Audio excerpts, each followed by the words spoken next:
I was taught there a code of honor and manliness that, though it went overboard at times, I basically liked. Yet you brought charges against your own officers, including 2 staff commanders and a general. That's right. I charged them with the deliberate and senseless slaughtering of innocent women and children in the field, either directly or by men under their command, and by failing to report these atrocities or covering them up with full knowledge of same. And after you preferred these charges, the Army suddenly made up charges against you of cowardice in the field.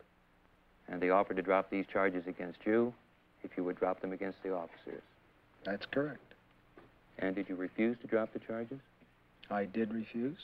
Would you please tell us in your own words exactly what led up to your refusing to obey this order in the field? Was it before or after My Lai? It was about 7 months before My Lai. We were out on a search and destroy mission on a small South Vietnamese hamlet. And just like at My Lai, there had been plenty of advanced warning, so when we got there, there was no resistance. No military in sight. Not a shot was fired. All the village was filled with was women, children, and old men. They were frightened and very eager to please, so we quickly herded them up into a ditch, and we sat around waiting for several hours for some word from headquarters as to what we would do with them. The people, in the meantime, were kept in the ditch in the boiling sun and were not allowed to relieve themselves or go for any water. Get them in the ditch! Way down to the end. Get them up.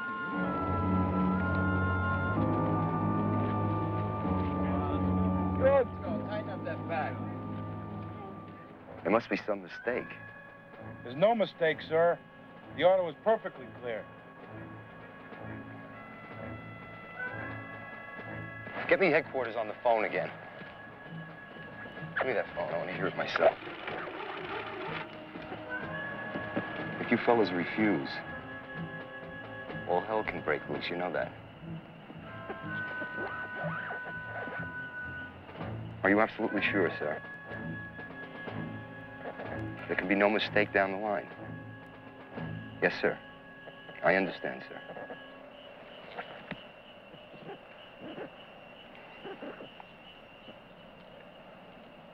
Waste them. You mean the civilians? That's the order. Clear as hell. Direct from Saigon. We're to waste them. All right, all you men on your feet.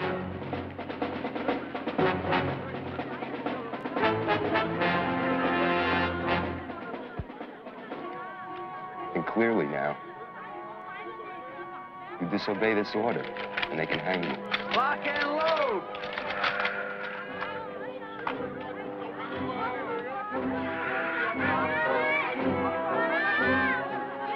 God almighty. What's happening to us?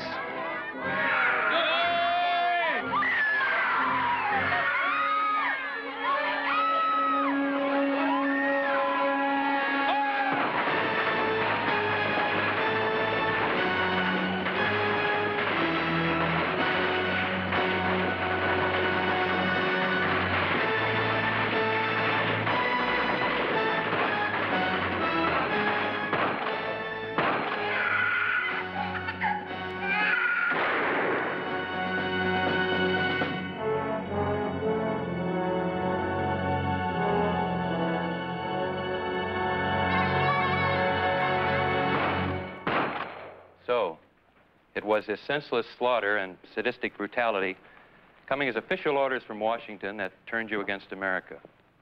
No, not really. In war, when you've brainwashed men to become cold-blooded killers, you expect them to kill. Then what was it that made you bitter toward America?